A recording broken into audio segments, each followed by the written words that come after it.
This is what I really, really care about, and they're called climate refugees.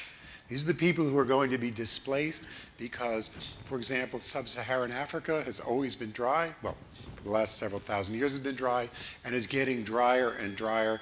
And what happens when we have limited resources around the world is that people begin to, there are conflicts that develop over limited resources, and the tribes that live together in peace for centuries go into conflict. They say that 300 million people from the South will be struggling or entering Europe, that Europe will be a minority continent by 2050.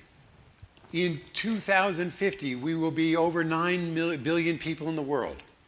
And people say that the top 2 billion are very likely to live in prosperity and health, have access to food, safety, education, some sense of possibility. The bottom 2 billion are going to live like this on garbage dumps. They're going to live in non-state societies. Since 1989, the number of people, the absolute number and percentage of people in the world living in a non-state society, that means under the Taliban, living in Somalia, etc., has increased every single year. 2 billion people living in really without civilization.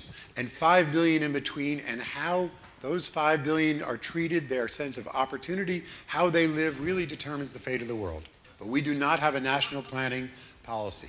So we are running into population growth, migration, climate change, and now this one, peak oil. Actually, one of the most important solutions is urban infrastructure.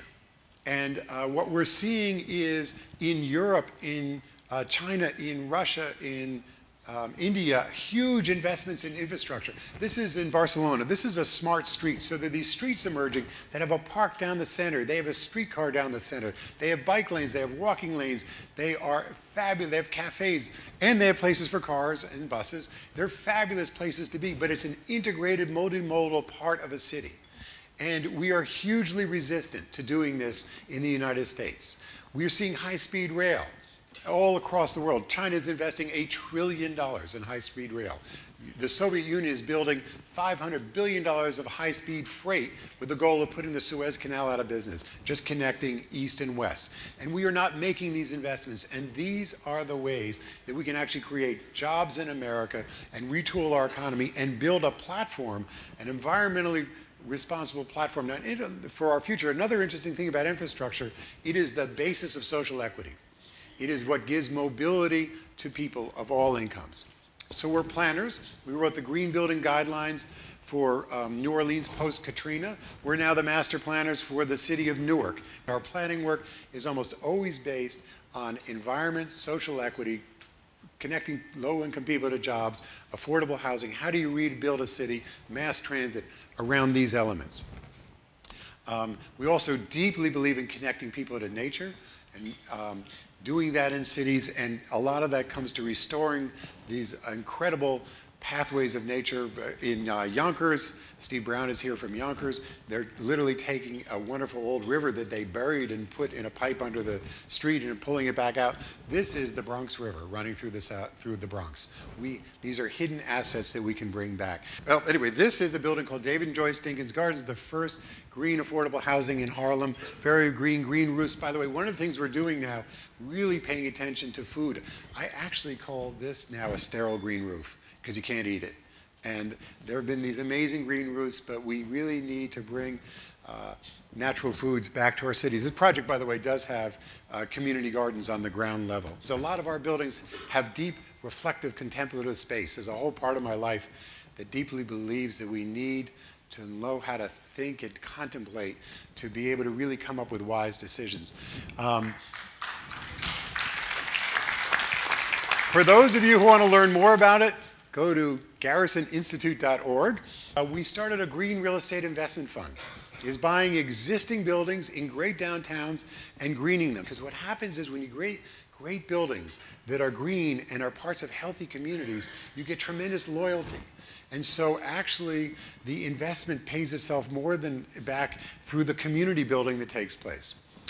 And with that, I'm being told I'm done.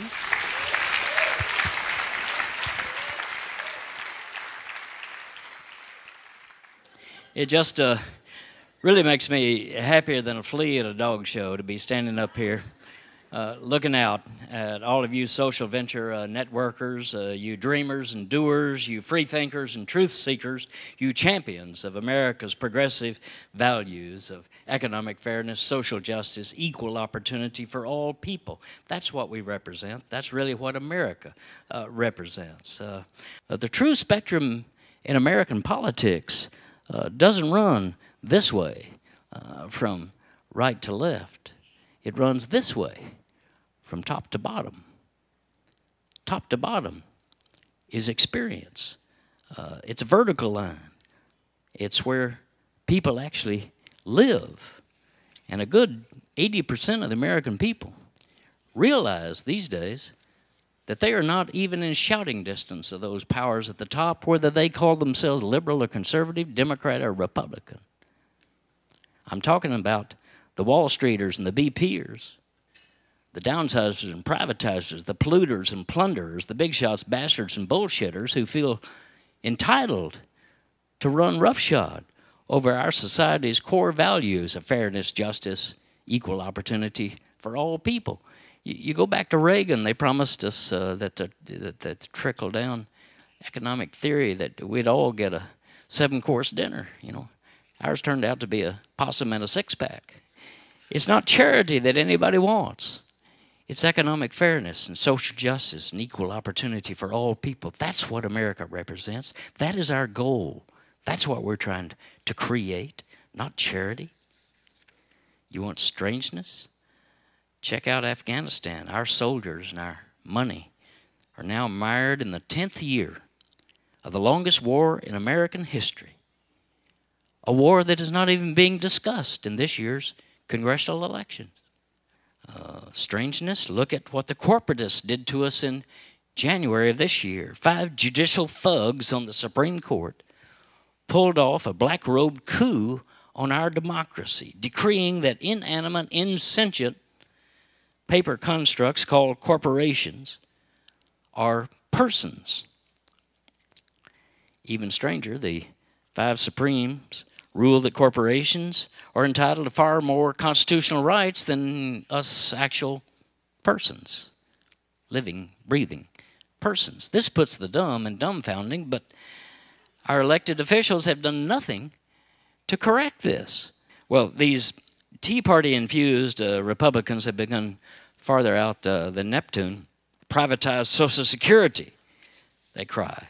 No more unemployment benefits for jobless Americans because it spoils the jobless. That's Sharon Angle's quote. I apologize to BP for the way Obama is shaking you down, said a Republican in Dallas. Don't restrict the pay of Wall Street bankers, they cry. Keep the federal government's hands off of our Medicare, they demand. I mean, these people are as confused as goats on AstroTurf. You know? Progressive forces have got to realize that we are still the outsiders. We're not yet much of a force at all inside of Washington. In 2006, 2008, we elected many, many good people, but what we won was a pretty good start. We're a series of compatible but separated issue groups that do not know each other and do not work together. Well, we've got the ability to get behind the local economies, the slow money movement, the farmers markets, the independent bookstores, the community banks and credit unions, the co-ops. Democracy is not a quick fix project. We got to be in it for the long haul. I think of the suffrage movement. You know, Elizabeth Cady Stanton and the trio that led that great movement from the 1840s forward. None of them ever lived to vote. Carrie Catt was one of those women. She wrote that it took 480 state legislative campaigns. It took 47 constitutional conventions. It took 277 state party conventions. It took 19 successive Congresses to get it possible that they would even propose to the American people that women should vote. this moving company, I think it's called Skeeter and Booger's Moving Company, you know, something like that. And they had an ad in the Yellow Pages, and they said, if we can get it loose, we can move it. That's what we're talking about. Just get it loose at the grassroots level, and the people will move it for themselves. Thank you so much for what you're doing. Terrific work.